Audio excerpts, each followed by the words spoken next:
diki-diki, nggak tahu untuk beberapa tahun kemudian dimiliki oleh siapa. Karena ya cuma hartanya cuma itu, kita bersilih ganti saja.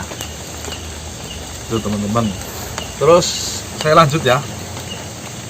Yang ketiga ada Kiai Derajat Ashor atau bernama Mukhalid bin Kihil Ja'far. Itu membahas mengenai ketika kita diuji adalah Allah ingin mengangkat derajat kita. Derajat Ashor, derajat adalah kedudukan. Ashor adalah merendah. Hidup selalu berdampingan dengan masalah dan ujian. Percayalah, ujian yang diberikan tidak akan melampaui batas kemampuan kita. Jangan pernah bersedih apa yang akan datang dan apa yang telah pergi darimu. Jangan bersedih ketika ujian itu datang. Jangan pernah bersedih ketika karaktermu dibunuh. Jangan pernah bersedih ketika ditinggalkan semua orang yang pernah dekat. Karena sesungguhnya itu cara Allah ingin mengangkat derajatmu di tempat yang lebih terpuji. Terkadang kita tidak disadari ya, bahwasanya kenapa sih semua orang pada meninggalkan kita. Justru itu cara Gusti Allah memberikan kepada dirimu, ini nggak baik buatmu. Semuanya pasti ada hikmahnya.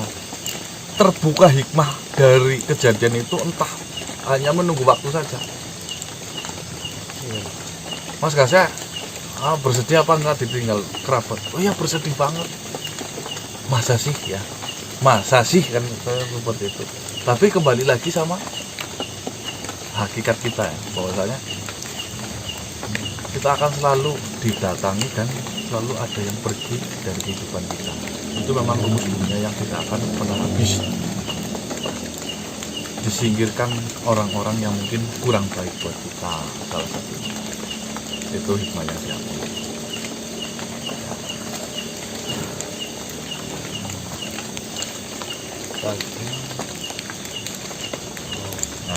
Dengan cara dia membuat hatimu berkeping-keping karena Allah tidak ingin ada tempat lain di hatimu selain Allah Azza wa Jalla.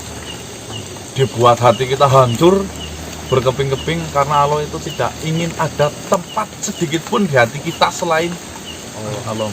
Wah ini luar biasa. Gertas ya. Asli. Ngalamin itu. Ketika saya sudah mempunyai istri, begitu saya sangat mencintai, cintanya saya lebih dari cintanya kepada Sang Pencipta hati-hati.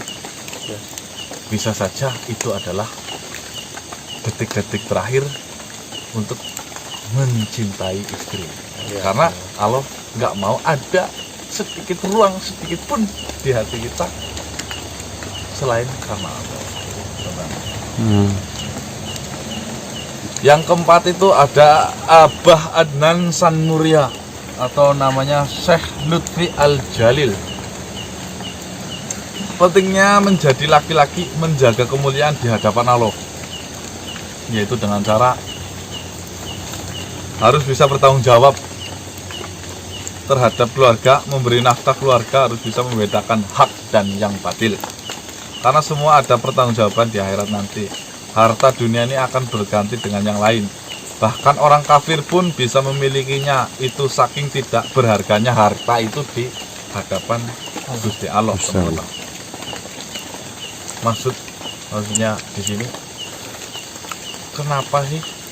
Mungkin banyak yang bertanya dalam hati, kenapa sih ada yang orang yang beriman saja dia dilimpahkan hartanya?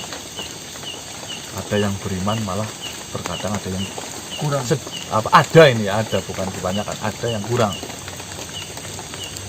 Karena harta itu bukan pembanding jaminan bahagia. Harta itu hanya bergantian, jadi siapapun yang hidup di duniawi ini semuanya akan kebahagiaan. Perihal banyak atau enggaknya itu kan cuma masalah nggak penting sama apa dikatakan oleh Allah itu, teman-teman. Jadi jangan pernah bersedih jika kita mungkin kekurangan harta. Jangan pernah mundur dalam hal kebaikan dalam keadaan yang sempit.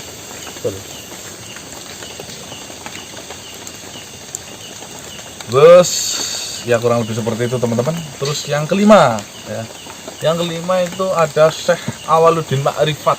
Beliau saya temui di Banyuwangi. Mohon maaf, project tadi Abah Adnan Sanmuria ada di Bromo Malang.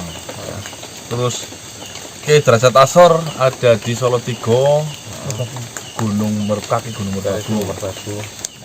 Kalau Abah Adnan Sanmuria itu di mana? Bromo Malang. Nah, yang kelima Syekh Awaluddin Ma'rifat di Banyuwangi Alas Purwo. Beliau mengajarkan saya mengenai 4 tingkatan ilmu untuk menjadi atau menjaga keistiqomahan. Yang pertama itu ada syariat, ada thariqat, terus ada ilmu hakikat, dan yang keempat adalah ma'rifat. Syariat menjalankan syariat sesuai hukum Islam yang mengatur amal secara lahir yang sudah baku, diibaratkan biji benih yang akan kita tanam. Menjalankan syariat Islam lah, kurang lebih seperti itu teman-teman.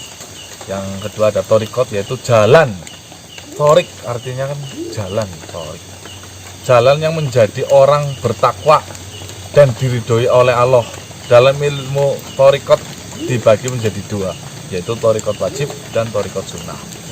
Thariqat wajib meliputi amalan fardu, ain, dan fardu kifayah, menjalankan kewajiban rukun Islam, segala yang semuanya sudah ditentukan oleh Allah, Al-Quran dan hadis. Sholat, puasa wajib.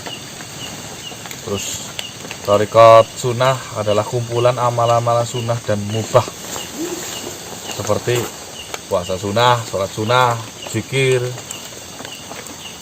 Dalam ilmu ini ada makom zuhud, sabar, dan sebagainya. Amalan thariqat seperti ini batang dan juga cabang pohon yang tumbuh di daunnya, seperti batang yang tumbuh daunnya teman-teman, maunya dari biji mulai tumbuh cabang.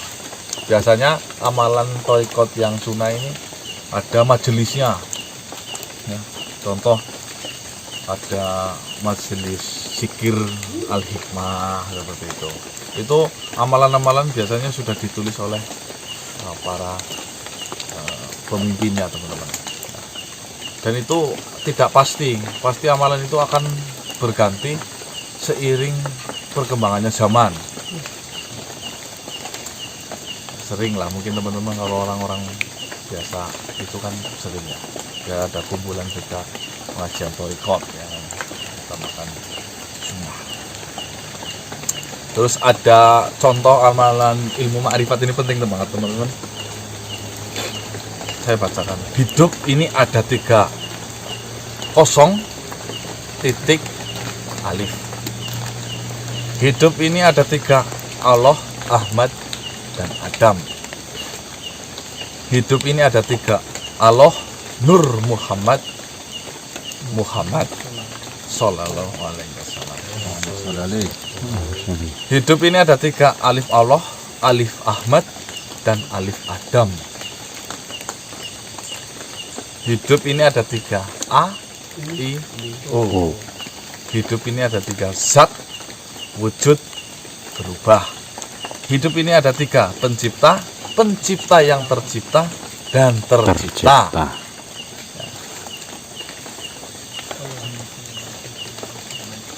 Allahumma sholli ala sayyidina Muhammad wa ala ali sayyidina Muhammad ya. Itulah dia sebagai yang membuka dan yang menutup. Itulah dia yang kosong kemudian bunyi dan bersuara. Itulah dia yang kosong, buih dan buruk. Lalu sekarang huruf itu hanya huruf alif. Alhamdulillahirabbil alamin. Alhamdulillah. La ilaha illallah. Lalu sekarang huruf itu hanya huruf alif yang akan menjadi titik dan fana, lenyap menjadi tiada hampa. Tiada huruf, tiada bunyi, semakin jauh tidak beranjak, dekat menjadi tiada. lenyap dari sinar menuju sumber daripada cahaya hingga tiada lagi cahaya. Kita adalah tercipta yang akan kembali menjadi pencipta yang tercipta. Nah, ini pernah saya bawakan. Kita itu sejatinya tidak ada. Kita hanyalah cipratan dari diri yang sejati. Karena diri kita sejatinya nggak ada. Kita nggak ada personalitas. Kita hanya punya identitas. KTP, KK, itu kan identitas.